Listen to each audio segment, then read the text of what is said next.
Hey guys, I'm here to tell you about what we're doing in preschool this weekend. So this weekend we are talking about Gideon and continuing to teach the kids that God's way is perfect.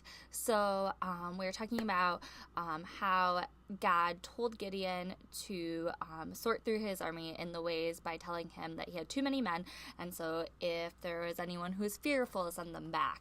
And then he kept telling him until it was his way, which was perfect. And so we're encouraging the kids to think about that in this story as to how Gideon listened to God and did what he said because his way is perfect. So 2-year-olds are going to be doing a Gideon coloring sheet. So they just have this Gideon coloring sheet. And then our older kids, preschool aged through kindergarten, are going to be making our Anchors Away, God's Way is Perfect for the very last week of this series or of this month. Okay, no one laugh at my hand because it looks really funny. But basically, this craft is a little sailboat for Anchors Away, and it just says God's Way is Perfect at the bottom. And they're supposed to stamp their hand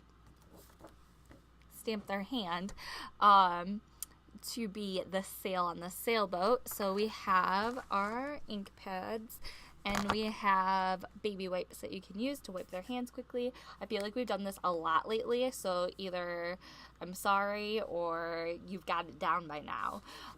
Also, as just another option I'm going to throw out there, you can see my odd-shaped hand is traced and colored. I didn't stamp because I didn't want to, and that means you might not want to.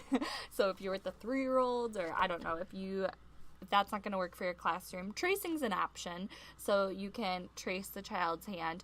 That might take longer, I don't know, so that's up to you guys. You can either trace or stamp. And that's the craft for preschool.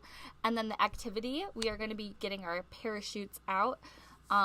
So we'll have our parachutes out in our classrooms, and you are going to take these large, I'm missing my pom-poms, here they are. We have large pom-poms for each classroom to get a set of them.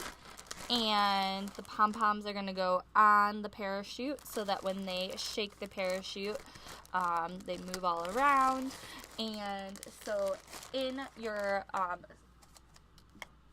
small group, large group time, because it's back in your classroom, you are going to be talking to the kids about, before you start the parachute, this is something you could say.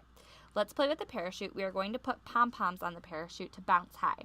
We can take some of the pom-poms off by bouncing them off. We will be sorting just like Gideon did in our Bible story. So seeing like the army got smaller, seeing the pom-poms get fewer and fewer. You could make up some other fun things after you do that. You could throw certain colors on. You could tell them to do certain things, to go slow with the parachute or to go quick, whatever you want to do. I would, before getting the parachute out, have them make a circle by holding hands. I feel like that's the best way, and then laying the parachute out, maybe setting some good safety precautions or procedures down just to talk about how can we be safe, and have them tell you how we can be safe, and make sure that they are following the rules so that they can use the parachute and do fun things like that. That is all that we have for this weekend. I want to remind you to not forget to register or sign up for our picnic, which is on September 14th. It's a Friday. And you can add what side dish you're going to bring on that registration. So let me know if you didn't get that or if you still need that. Otherwise, we'll see you this weekend. Bye, guys.